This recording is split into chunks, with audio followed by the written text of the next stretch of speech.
history.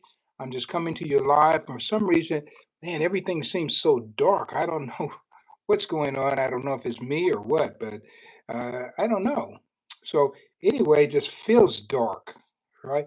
So hopefully you can see me real well, and we're gonna go and do some baseball history. We're gonna conduct an education right now, and I do want to start my broadcast by letting everybody know that I've been going for the Barry Bonds number 762, which is his career home run total. And I think I'm at 761 subscribers. So I try to get a magic number. And of course, my most recent magic number was 762. I'm at 761. Picked up a lot of people from a broadcast that I did this morning. And I started off with the morning edition that I'm going to call Wake Up America. And I'm going to actually bring some pretty controversial facts on in the morning. So, anyway, I'm not sure why my telephone looks so dark, but that's okay. We're going to do this broadcast anyway, and we will get the job done. And hopefully, you can see me well. All right. So, let's see. Is there anything I'm trying to think if there's anything else I want to cover? Well, I don't know. I do have a question here. I said, where are my late nighters? Because I'm pulling extra duty. I had quite a bit going on this evening, so I couldn't get on earlier. So I said, okay, I'm going to come out here. I know I'm going to miss a lot of my East Coast people. And then when I try to go for Midwest people, it's going to be 10:43. So they're probably getting to bed. And then I said, well, maybe I'll hit a lot of West Coast people or some people outside of the country. So that's what I'm hoping for. So I'm not going to labor this very long. I'll probably do about 10, 15 minutes. But I do want to give you some important things that I think you might find fascinating. So let me give you the first one. It goes back to, now remember, for I need to say this too. This is my April 9th, 2026 edition of This Day in Black Baseball History.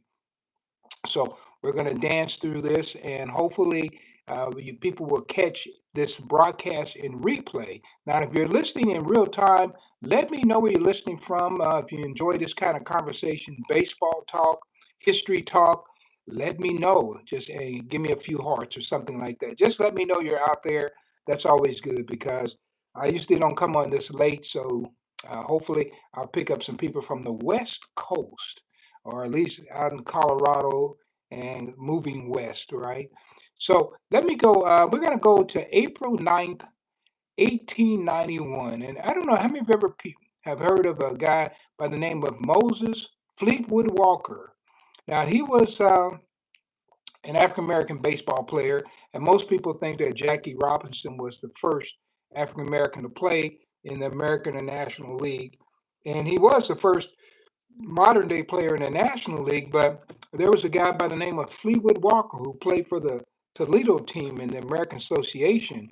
And so let me tell you this, that on this day, April 9th, 1891, he fatally stabbed a guy named Patrick Murray, and he was a mason in Syracuse, New York. This is where all of this occurred. I'm not as sure of the details. I'm going to read a little deeper.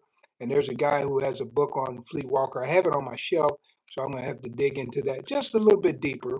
But Walker, in case you don't know, he was a graduate of Oberlin College, and he had recently been admitted to the bar in Toledo, Ohio, in addition to his baseball, and he had been working as a railway mail service clerk ever since his baseball had ended. And that was Fleetwood Walker. I've actually been to where he was born, where his house was there in Ohio. And I'm trying to think I think it was Mount Pleasant, but if you go to where he lived, right there was the Quaker church, and it was sitting in a big Quaker church. And so I'm sure from his house he could hear the Quaker church pastor preaching. But yeah, he went away to Oberlin College, ended up writing a book too that talked about the Back to Africa movement because he felt like a black man could never really get a fair shake in America. And the name of it was Our Home Colony. So he did quite a few things. I think he even had an invention that he got a patent for as well.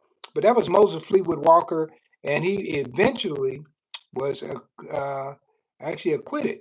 And so he didn't serve a time for this stabbing and the death of Patrick Murray, who was what was he? I think he was an Italian, if I'm correct. Italian American, he might have been. So, or no, he was Irish. He was an Irish fella, and so I'm not sure what occurred between them, but Walker walked away free, and boy, that didn't happen a lot. That probably wouldn't even happen in the South, but it did in Syracuse, New York, back in 1891. On this day, all of that happened. So you can go to the internet and read about that, right? So I just kind of introduce you to those things. So somebody said, "Or where are you from?" Kansas City.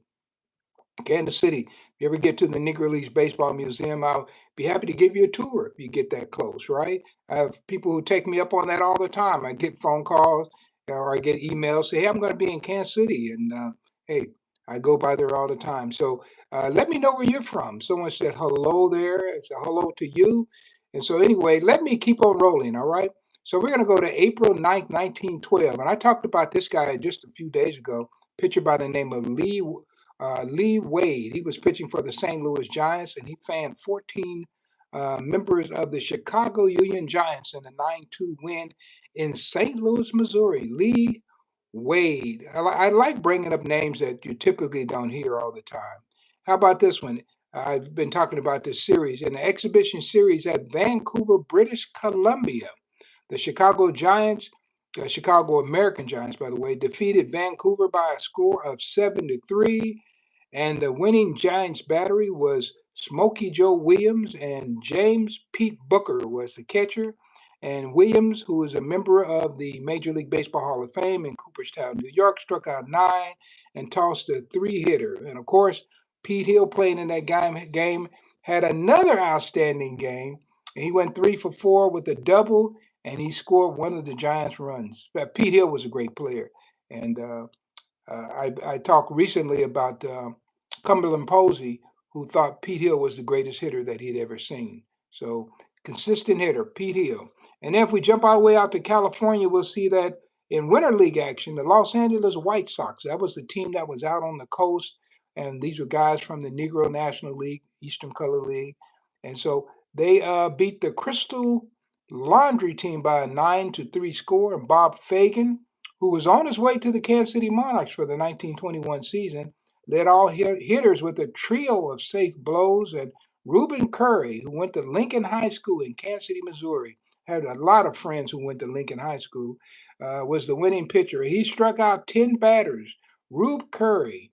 Rube Curry actually played in 4 consecutive World Series, 2 for Hilldale and 2 for the Chicago American Giants. And he was a Kansas City kid, and ended up, I think he passed away in Chicago, if I'm correct. So Rube Curry, and he went to Lincoln High School. I even recently tried to get the yearbook to see if I could find a picture, but I didn't find one. But I have seen pictures of him before uh, in different people's collections, in the street clothes, right, before he became a great baseball star. And keeping with the Kansas City Monarchs, April 9th, 1924, Yellow Horse Morris, Harold Yellow Horse Morris, is signed by the Kansas City Monarchs of the Negro National League, and the newspaper said that he will leave for Kansas City on April 11th.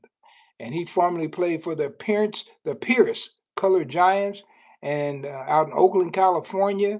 And in 1923, pitching out in California, this guy went 18-4. So the Monarchs were ready to sign this guy, and he did play for the Monarchs, and he was a member of the 1924 um, Negro National League, actually world champion Kansas City Monarchs. That was Yellow Horse Morris. That's a heck of a nickname, boy. Black baseball has some of the greatest nicknames you ever want to see.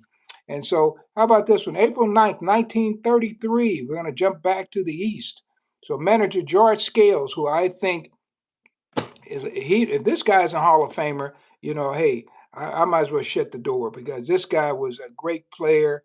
Yeah, he was a great manager, not only in the States but down in Puerto Rico. He did everything you want to do as a ball player to make a living at baseball. But right in this year, 1933, he is a manager for the New York Black Yankees. and they defeated the Brooklyn Bushwicks by a score of 4-2 at New York's Dexter Park. And Clint Thomas, another guy who I had the pleasure of interviewing, went 3 for 3 to lead all hitters. This Clint Thomas once stole home on Dizzy Dean. First time it ever happened, and Dizzy Dean argued because no one had ever stole home while he was pitching, but Clint Thomas did. That was in 1934 against the legendary Dizzy Dean. And Thomas and Scales tripled off of former big leaguer Stan Bumgardner. So lots of action. Oh, let me get a drink here. And I've got one more feat that I'm going to give you, and then I'm going to slide out of here. And I will probably see you tomorrow morning if I'm able to. Somebody said, "How are you, brother? How are you doing?" I am doing great. Let me know where you're joining from. Everybody comes in. I don't know what city, what state, what country. I have no idea. But it's always nice to know, especially this late at night. Are you from West Coast? Are you East Coast? Are you staying up late, or is it still early in the West Coast? And you might be from another country as well. All right. So I'm going to go to my last one. Is April the 9th, 1946. On this date, a guy by the name of Nathaniel Nate Colbert is born in St. Louis, Missouri. Man, some good ball players came out of St. Louis. I think another one, Elston Howard, just pops in my mind. And so, but Nate Colbert, born in St. Louis, and he attended St. Louis Baptist College. Now, how many people remember this game? I remember this in real time when it happened. It was like August 1st, 1972. I was playing baseball myself at that time, still a teenager playing baseball. And Colbert had one of the greatest games that a ball player could hope to have. Um, so in August the 1st, 1972, he had 5 home runs and drove in 13 runs during a doubleheader sweep of the Atlanta Braves. I'm not surprised that they got swept. And this performance is considered one of the greatest offensive achievements in Major League Baseball history. How many people remember Nate Colbert?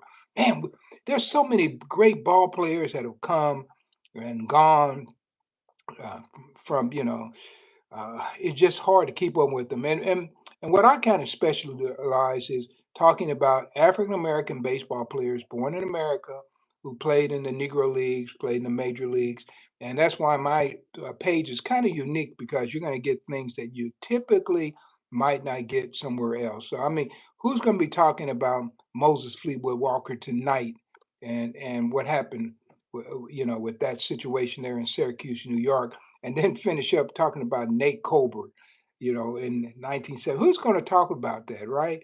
And so this is why this spot is a unique place.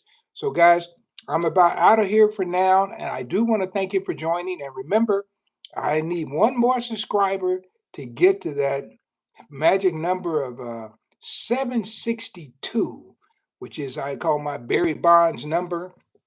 So I'm trying to get that one subscriber. And then after we get that number, I'm trying to think what number I want to shoot for next. It might be the Sahara O number, which will put me over 800 because he hit over 800 home runs. But I was talking to a young guy who's a baseball fan. His kid plays on these, what do you call them? These I'm not going to call them competitive teams, but they play tournaments and things like that. And he's out there working out with his son, and he thought he knew a little bit about baseball history. And I asked him if he ever heard of Sahara O. He said never heard of that guy. So guys, there's always something new to learn, and sometimes something old is just as new because people just have never heard the information because no one's talking about it. And if they talk about it, they don't talk about it very much. So, anyway, hopefully you learned a little bit. And this is a nice spot where you can come and pick up information that you typically won't get. So, hopefully you enjoyed visiting Nate Colbert and George Scales and Clint Thomas, Yellow Horse Morris, Pete Hill, Rube Curry, who Bob Fagan. Man, look, man, those are names that I tell you what, you can go all over the internet and you will not find a combination of someone talking about these same individuals in one place anywhere. I'll just put it that way, guys. So I'm going to close the book on today. So look forward to joining me again. We're gonna wrap this one up, and I will be back tomorrow. And if you like what's going here, by all means, go ahead and subscribe. And if you enjoy it and you think you've got a friend or buddy, a girlfriend, anybody who might enjoy a little bit of this conversation, go ahead and share the broadcast. All right. So this is Phil Dixon, and this has been my edition of April the 9th, 2026, of this day in Black baseball history. And I will see you real soon. All right. So come on back, guys, and don't forget, I need one subscriber to get that Barry Bonds number. And boy, I feel like hitting a home run is harder than hitting singles. So that's the reason I'm going for the home run numbers. All right. Talk to you soon. You have a nice evening. Bye.